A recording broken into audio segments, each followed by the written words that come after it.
ಒಂದು ಮರಿ ನಮ್ಮ ಫಾರಮಿಗೆ ಬಂದಿದೆ ಅಂದರೆ ಅದು 1 ತಿಂಗಳಿದ್ರೆ ನಮಗೆ 1,000 ಬಂದೇ ಬರುತ್ತೆ. ಈ ಮರಿಗಳೆಲ್ಲ ಬಂದ್ಬಿಟ್ಟು ಸರ್ ಇದು 4 ತಿಂಗಳು ಮರಿಗಳಿದೆ. ಆ ಸೀಸನಲ್ಲಿ ತೊಗೊಂಡು ನಾವು ಸ್ಟಾಕ್ ಮಾಡ್ಕೊಂಡ್ಬಿಡ್ತೀವಿ.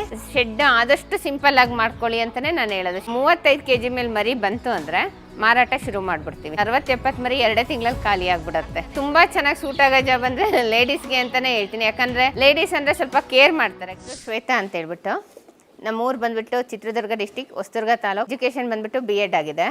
2020ನಲ್ಲಿ ಈ ಕುರಿ ಫಾರಮ್ನ ಶುರು ಮಾಡ್ಕೊಂಡ್ವಿ. ಫಸ್ಟ್ ಪ್ರೈವೇಟ್ ಸ್ಕೂಲಲ್ಲಿ ಟೀಚರ್ ಆಗಿ ವರ್ಕ್ ಮಾಡ್ತಾ ಇದ್ದೆ. ಅದಾದ ನಂತರ ಓನ್ ಆಗಿ ಏನಾದ್ರು ಬಿಸ್ನೆಸ್ ಟೈಪ್ ಮಾಡ್ಕೋಬೇಕು, ಸಮಗ್ರ ಕೃಷಿ ಮಾಡಬೇಕು ಅಂತೇಳಿ ಕುರಿ ಸಾಕಾಣಿಕೆ ಮತ್ತು ಕೃಷಿನ ಇಂಟ್ರೆಸ್ಟ್ ಬಂದು ಅದನ್ನು ಶುರು ಮಾಡಿಕೊಂಡೆ.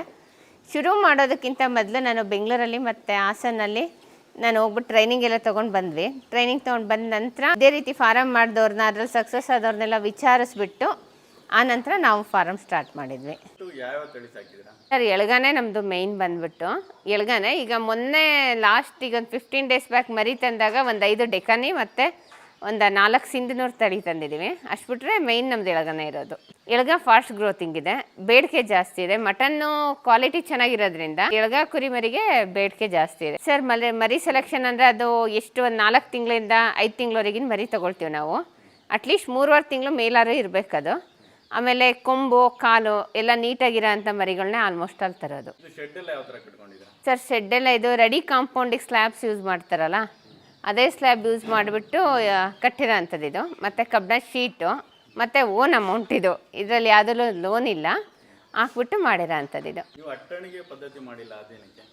ಅಟ್ಟಣಿಗೆಗಿಂತ ನೆಲದ ಮೇಲೆ ಕುರಿಗಳು ತುಂಬಾ ಚೆನ್ನಾಗಿ ಬರುತ್ತೆ, ಗ್ರೋತ್ ಚೆನ್ನಾಗಿರುತ್ತೆ. ನೆಲದ ಮೇಲೆ ಇದ್ದಷ್ಟು ಮರಿಗಳು ಗ್ರೋತು ತುಂಬಾ ಚೆನ್ನಾಗಿರುತ್ತೆ. ಅದರ ಕಾಲಲ್ಲಿರೋ ಗೊರ್ಸೆಲ್ಲ ನೀಟಾಗಿರುತ್ತೆ. ಅಟ್ಟಣಿಗೆಗಿಂತ ನೆಲ ಚೆಂದ. ಇದು ಬಾಗಲಕೋಟೆ ಡಿಸ್ಟಿಕ್ಕಲ್ಲಿ ಅಮೀನ್ಗಡ ಮತ್ತು ಕೆರೂರಲ್ಲಿ ಸಂತೆ ಇರುತ್ತೆ ಸರ್. ಮತ್ತು ಮುದೋಳು 3 ಕಡೆ ಸಂತೆಯಲ್ಲಿ ಸಿಗುತ್ತೆ ನಿಮಗಿದು. ಸರ್ ಫಸ್ಟಿಗೆ ಬಂದಾಗ ಒಂದು 2-3 ಡೇಸು ನಾವು ಸ್ವಲ್ಪ ಅದಕ್ಕೆ ಬೆಲ್ಲದ ನೀರು, ಗ್ಲೂಕೋಸು, ಆಮೇಲೆ ಸ್ವಲ್ಪ ಲೈಟಾಗಿ ಫುಡ್ ಕೊಡ್ತೀವಿ. ಬಂದಾಗ ಒಂದು 2-3 ದಿನ ಜಾಸ್ತಿ ಕೊಡೋದಿಲ್ಲ, ಒಣ ಮೇವನೇ ಕೊಡ್ತೀವಿ. ಒಂದು 15 ದಿನ ಸ್ವಲ್ಪ ತುಂಬ ಕೇರ್ ಮಾಡಬೇಕಾಗತ್ತೆ ಸರ್. ಇದು ಹುಳ್ಳಿ ಒಟ್ಟು ಅಂತ ಹೇಳ್ಬಿಟ್ಟು ಹುಳ್ಳಿ ಕಾಳು ಬೆಳಿತೀವಲ್ಲ ಅದ್ರ ಗಿಡ ಇರುತ್ತೆ ಇದು. ಸರ್ ಇದನ್ನು 2 ಟೈಮ್ ಹಾಕ್ತೀವಿ. ಹುಳ್ಳಿ ಒಟ್ಟಿಗೆ ಗ್ರೋತ್ ಚೆನ್ನಾಗಿ ಬರುತ್ತೆ ಸರ್. ಹುಳ್ಳಿ ಒಟ್ಟು, ಶೇಂಗಾ ಒಟ್ಟು, ಕಡಲೆ ಕಡ್ಡಿಗೆ ತುಂಬ ಚೆನ್ನಾಗಿ ಗ್ರೋತ್ ಬರುತ್ತೆ ಸರ್. ಇದೆಲ್ಲ ನಮ್ಮಲ್ಲೇ ಬೆಳ್ಕೊಳ್ತೀವಿ. ಕೊಳ್ಳೋದ್ರಿಂದ ತುಂಬ ನಿಮಗೆ ಖರ್ಚು ಜಾಸ್ತಿ ಬರುತ್ತೆ. ನಾವೇನಂದರೆ ರಾಗಿ ಹುಲ್ಲು, ಹುಳ್ಳಿ ಒಟ್ಟು, ಬಿಳಿ ಜೋಳದ ಸೆಪ್ಪೆ ಅದನ್ನೇನು ಹಾಕ್ತೀವೋ ಅದನ್ನೆಲ್ಲ ನಾವೇ ಬೆಳ್ಕೊಳ್ತೀವಿ.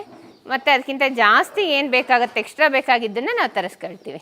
ಒಂದು ಮರಿಗೆ 150ರಿಂದ ಹಿಡಿದು ನಾವು 400 ಗ್ರಾಮ್ವರೆಗೂ ಫುಡ್ ಕೊಡ್ತಾ ಹೋಗ್ತೀವಿ. ಈ ಮರಿಗಳೆಲ್ಲ ಬಂದುಬಿಟ್ಟು ಸರ್ ಇದು 4 ತಿಂಗಳು ಮರಿಗಳಿದೆ. ಇದೆಲ್ಲ ಬಂದುಬಿಟ್ಟು ಇದರಲ್ಲಿ 6ರಿಂದ 8 ತಿಂಗಳವರೆಗೂ ಮರಿಗಳಿದೆ. ಅಂದರೆ ಸ್ವಲ್ಪ ಚಿಕ್ಕದೆಲ್ಲ 6 ತಿಂಗಳು ಮರಿ ಇದೆ. ಮತ್ತು ಈ ರೀತಿ ದೊಡ್ಡ ಮರಿಗಳೆಲ್ಲ ಬಂದುಬಿಟ್ಟು ಆ ಥರ ದೊಡ್ಡ ಕೊಂಬಿಂದೆಲ್ಲ 8 ತಿಂಗಳು ಮರಿಗಳಿದೆ. ಅದೆಲ್ಲ 365 ದಿನವೂ ಬೇಡಿಕೆ ಇರುತ್ತೆ ನಮ್ಮ ಫಾರಮಲ್ಲಿ. ಹಂಗಾಗಿ ಯಾವಾಗ ಬಂದ್ರೂ ಅದು ಬ್ಯಾಚ್ ವೈಸ್ ಇರಬೇಕು ಅಂತೇಳ್ಬಿಟ್ಟು ಒಂದು ಬ್ಯಾಚ್ ಮುಗಿಯೋದ್ರಲ್ಲಿ ಇನ್ನೊಂದು ಬ್ಯಾಚ್ ಮರಿಗಳು ಬಂದಿರುತ್ತೆ. ಬಂದ್ಬಿಟ್ಟು ಇದು ಅಷ್ಟೇ ಸರ್. ಇದು ಒಂದು 5 ತಿಂಗಳು ಮರಿ, 5-5.5 ತಿಂಗಳು ಮರಿ ಇದು. ಮತ್ತು ಇದೇನಿದೆಯಲ್ಲ ಇದೆಲ್ಲ ಈಗ ಒಂದು ವರ್ಷದ ಮರಿ. ಇದು ಅಲ್ಲಿ ಮಾಡಿದ್ದಾವೆ ಈಗೆಲ್ಲ 2 ಅಲ್ಲಲ್ಲಿದೆ ಮರಿಗಳು. ಇದು ಶೇಂಗಾ ಕಡ್ಡಿ ಸರ್. ಇದು ನಮ್ಮಲ್ಲಿ ಈಗ ಈ ವರ್ಷ ನಾವು ಬೆಳ್ಕೊಂಡಿಲ್ಲ, ಇದನ್ನು ನಾವು ಕೊಂಡ್ಕೊಂಡಿರೋದು. ಆ ಸೀಸನಲ್ಲಿ ತೊಗೊಂಡು ನಾವು ಸ್ಟಾಕ್ ಮಾಡ್ಕೊಂಡ್ಬಿಡ್ತೀವಿ. ಇದು ಹುಳ್ಳಿ ಹೊಟ್ಟೆಲ್ಲ ನಮ್ಮಲ್ಲೇ ಬೆಳ್ಕೊಂಡಿದ್ವಿ. ಇದು ನಮ್ಮ ಜಮೀನಲ್ಲೇ ಬೆಳೆದಂಥದ್ದು ಇದು. ಮತ್ತು ಅಲ್ಲಿ ರಾಗಿ ಹುಲ್ಲಿದೆ, ಅದು ನಾವು ನಮ್ಮ ಜಮೀನಲ್ಲೇ ಬೆಳ್ಕೊಳ್ತೀವಿ. ಹಸಿಮೇವು ಹಾಕಲ್ಲ. ಹಸಿಮೇವು ಹಾಕಿದರೆ ಡಿಸೀಸಸ್ ಜಾಸ್ತಿ ಆಗುತ್ತೆ. ಆಮೇಲೆ ಎಲ್ಲ ಹಸಿಮೇವು ಸೂಟಬಲ್ ಅಲ್ಲ ಅದು ಕುರಿಗೆ. ಈಗ ಎಮ್ಮೆ ಮತ್ತು ಹಸುಗಳಿಗೆ ಸೆಟ್ ಆಗೋವಂಥ ಮೇವನ್ನೇ ಕೆಲವೊಬ್ರು ಬೆಳೆದ್ಬಿಟ್ಟು ಕುರಿಗೆ ಹಾಕ್ತಾರೆ. ಅದಕ್ಕೆ ಕರಳಲ್ಲೆಲ್ಲ ಕೊಯ್ಯುತ್ತದೆ. ಕರಳು ಕೊಯ್ದ್ಬಿಟ್ಟು ಡಿಸೀಸ್ ಜಾಸ್ತಿ ಆಗುತ್ತೆ, ಡೆತ್ ರೇಟ್ ಜಾಸ್ತಿ ಆಗುತ್ತೆ. ಮತ್ತು ಫ್ಯಾಟ್ ಆಗಲ್ಲ. ಫ್ಯಾಟ್ನಿಂಗ್ ಯೂನಿಟ್ಗಳಿಗೆ ಹಸಿ ಮೇವು ಅಷ್ಟು ಸೂಟಬಲ್ ಅಲ್ಲ. ಡ್ರೈ ಫುಡ್ಡಿಗೆ ಚೆನ್ನಾಗಿ ಗ್ರೋತ್ ಆಗುತ್ತೆ, ಫ್ಯಾಟು ಚೆನ್ನಾಗಿರುತ್ತೆ. 35 kg ಮೇಲೆ ಮರಿ ಬಂತು ಅಂದರೆ ಮಾರಾಟ ಶುರು ಮಾಡಿಬಿಡ್ತೀವಿ. 35ರಿಂದ 50 kgವರೆಗಿನ ಮರಿ ಯಾವಾಗಲೂ ನಮ್ಮ ಫಾರಮಲ್ಲಿ ಸಿಗುತ್ತೆ. ಒಂದೊಂದ್ಸತಿ ಏನಾಗುತ್ತೆ ಅಂದರೆ ನಮಗೆ 60-70 ಮರಿ 2 ತಿಂಗಳಲ್ಲಿ ಖಾಲಿ ಆಗಿಬಿಡುತ್ತೆ. ಅದು ಖಾಲಿ ಆಗ್ತಿದ್ದಂಗೆ ತಂದುಬಿಡ್ತೀವಿ. ಒಂದೊಂದು ವರ್ಷ ನಾವು ವರ್ಷದಲ್ಲಿ 2 ಬ್ಯಾಚ್ ಮಾಡ್ಬೇಕಂತಿದ್ವಿ. ಈ ವರ್ಷ ಆ್ಯಕ್ಚುಲಿ ನಮ್ಮ 3 ಬ್ಯಾಚ್ ಆಯಿತು. ಫಸ್ಟಿಗೆ ಒಂದು ಬ್ಯಾಚಲ್ಲಿ 80 ಮರಿ ತಂದ್ವಿ, ಖಾಲಿ ಆಯಿತು. ನೆಕ್ಸ್ಟ್ 70 ತಂದ್ವಿ, ಅದು ಖಾಲಿ ಆಯಿತು. ಈಗ ಅದು 60 ತಂದಿದ್ದೀವಿ. ಅದಕ್ಕೂ ಆ್ಯಕ್ಚುಲಿ ಅಡ್ವಾನ್ಸ್ ಬುಕ್ ಆಗಿರೋದ್ರಿಂದ ಮತ್ತೆ ಈ ಬ್ಯಾಚ್ ತಂದಿದ್ದೀವಿ. ಇದು ಮತ್ತೆ 60 ಇದೆ. ಸರ್ ಮಾರ್ಕೆಟಿಂಗ್ ನಮ್ಮ ಫಾರಮಲ್ಲೇ ಬಂದು ತೊಗೊಂಡೋಗ್ತಾರೆ. ಆಲ್ಮೋಸ್ಟ್ ಅಲ್ಲಿ ನಾವೆಲ್ಲೂ ಹೊರಗೆ ತಗೊಂಡೋಗಲ್ಲ. ನಮ್ಗೆ ಇಲ್ಲೇ ಸಾಕಷ್ಟು ಬೇಡಿಕೆ ಇರೋದ್ರಿಂದ ನಮ್ಮ ಫಾರಮಲ್ಲೇ ಖರ್ಚಾಗತ್ತೆ ಮರಿಗಳೆಲ್ಲ. ಲೋಕಲಲ್ಲಿ ಕರಿಯಮ್ಮನ ಜಾತ್ರೆ, ಅಂತರಗಟ್ಟೆಮ್ಮನ ಜಾತ್ರೆ, ದುರ್ಗಮ್ಮನ ಜಾತ್ರೆ ಎಲ್ಲ ಆಗ್ತಾ ಇರತ್ತೆ, ಅವ್ರು ತೊಗೊಂಡೋಗ್ತಾರೆ. ಮತ್ತು ಬಕ್ರೀದ್ಗೆ, ರಂಜಾನಿಗೆ ಸ್ವಲ್ಪ ಕಡಿಮೆ, ಬಕ್ರೀದಿಗೆ ತುಂಬ ಡಿಮ್ಯಾಂಡ್ ಇರುತ್ತೆ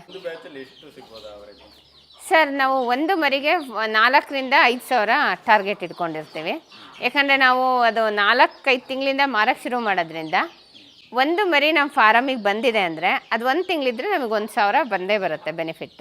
ಮಹಿಳೆಯರು ಕುರಿ ಸಾಕಾಣಿಕೆ ಮಾಡ್ಬೋದಾ, ಇನ್ಕಮ್ ಇದೆಯಾ? ಖಂಡಿತ ಮಾಡ್ಬೋದು ಸರ್. ಮಹಿಳೆಯರಿಗೆ ಆ್ಯಕ್ಚುಲಿ ಇದು ತುಂಬ ಚೆನ್ನಾಗಿ ಸೂಟ್ ಆಗೋ ಜಾಬ್ ಅಂದರೆ ಲೇಡೀಸ್ಗೆ ಅಂತಲೇ ಹೇಳ್ತೀನಿ. ಯಾಕಂದರೆ ಲೇಡೀಸ್ ಅಂದರೆ ಸ್ವಲ್ಪ ಕೇರ್ ಮಾಡ್ತಾರೆ. ಗಂಡು ಮಕ್ಕಳು ಅಂದರೆ ಮೇವು ಹಾಕೋದು, ನೀರು ಹಾಕೋದು, ಒಂದು 1/2 hour ಫ್ರೆಂಡ್ಸ್ ಜೊತೆ ಹೋಗೋದು ಹಾಗೆಲ್ಲ ಮಾಡ್ತಾರೆ. ಬಟ್ ಲೇಡೀಸ್ ಆಗಲ್ಲ, ಅವ್ರು ಗಮನ ಕೊಟ್ಟು ಮಾಡ್ತಾರೆ. ಪ್ರಾಣಿಗಳು ಅಂದರೆ ಸ್ವಲ್ಪ ಕೇರ್ ಮಾಡ್ತಾರೆ, ಅವ್ರಿಗೆ ಚೆನ್ನಾಗಿರುತ್ತೆ ಕುರಿಗಳು. ಶೆಡ್ ಆದಷ್ಟು ಸಿಂಪಲ್ಲಾಗಿ ಮಾಡ್ಕೊಳ್ಳಿ ಅಂತಲೇ ನಾನು ಹೇಳೋದು. ಶೆಡ್ಡಿಗೆ ತುಂಬ ಬಂಡವಾಳ ಹಾಕ್ಬಿಟ್ಟು ಕೆಲವೊಂದು ಸರಿ ಲಾಸ್ ಆಗೋ ಚಾನ್ಸು ಜಾಸ್ತಿ. ಇದು ಏನಾದ್ರು ಡಿಸೀಸ್ ಬಂದರೆ, ಸಾಂಕ್ರಾಮಿಕ ರೋಗಗಳು ಬಂದರೆ ಲಾಸ್ ಆಗಿಬಿಡತ್ತೆ. ಹಂಗಾಗಿ ತುಂಬ ಇನ್ವೆಸ್ಟ್ ಮಾಡೋಕ್ಕೆ ಹೋಗೋದು ಬೇಡ. ಫಸ್ಟಿಗೆ ಆದಷ್ಟು ಸಿಂಪಲ್ಲಾಗಿ ಶೆಡ್ ಮಾಡ್ಕೊಳ್ಳಿ.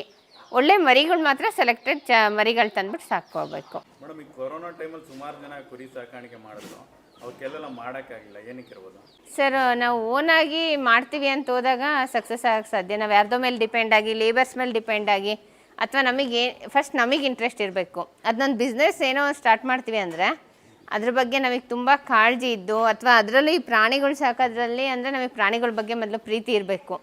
ಕೆಲವೊಬ್ರು ಅದನ್ನ ಹುಷಾರಿಲ್ಲ ಅಂದರೆ ಎಸಿಟೇಷನ್ ಮಾಡ್ಕೊಳ್ಳೋದು, ಏನೋ ಒಂದು ಬಿಸ್ನೆಸ್ ಪರ್ಪಸ್ಸಿಗೆ ಸಾಕ್ಕೊಂಡ್ರೆ ಕಷ್ಟ ಆಗುತ್ತೆ. ನೀವು ಅದ್ರ ಜೊತೆ ಒಂದು ಬಾಂಡಿಂಗ್ ಬೆಳೆಸ್ಕೊಂಡಾಗ ಮಾತ್ರ ಕೆಲವೊಂದು ಇದು ಪ್ರಾಣಿಗಳ ಸಾಕೋದ್ರಲ್ಲಿ ಸಕ್ಸಸ್ ಆಗೋಕ್ಕೆ ಸಾಧ್ಯ. ಈಗ ಈ ರೀತಿ ಬರಗಾಲದಲ್ಲೆಲ್ಲ ತೋಟಗಳನ್ನೆಲ್ಲ ಉಳಿಸ್ಕೊಳ್ಳೋದು ಕಷ್ಟ, ಬೇರೆ ಬೆಳೆ ಬೆಳೆಯೋದು ಕಷ್ಟ, ಮಳೆಗೆ ಇರಲ್ಲ, ನೀರಿರಲ್ಲ. ಬಟ್ ಇದು ನಿಮಗೆ ಕುರಿ ಸಾಕಾಣಿಕೆಗೆ ಅಷ್ಟು ಏನೂ ಬೇಕಾಗಲ್ಲ. ಮೇವಿದ್ಬಿಟ್ರೆ, ಒಣ ಮೇವಿದ್ರೆ ಸೀಸನಲ್ಲಿ ನೀವು ಸ್ಟಾಕ್ ಮಾಡಿಕೊಂಡ್ರೆ ಅದು ಕುರಿ ಎಲ್ಲ ನೀರು ಜಾಸ್ತಿ ತಗೊಳಲ್ಲ. ಅದು ಕುರಿ ನೀರು ಕುಡಿಯೋದೆಲ್ಲ ಕಡಿಮೆ ಇದರಲ್ಲಿ ಮಾಡ್ಕೋಬೋದು ನೀವು.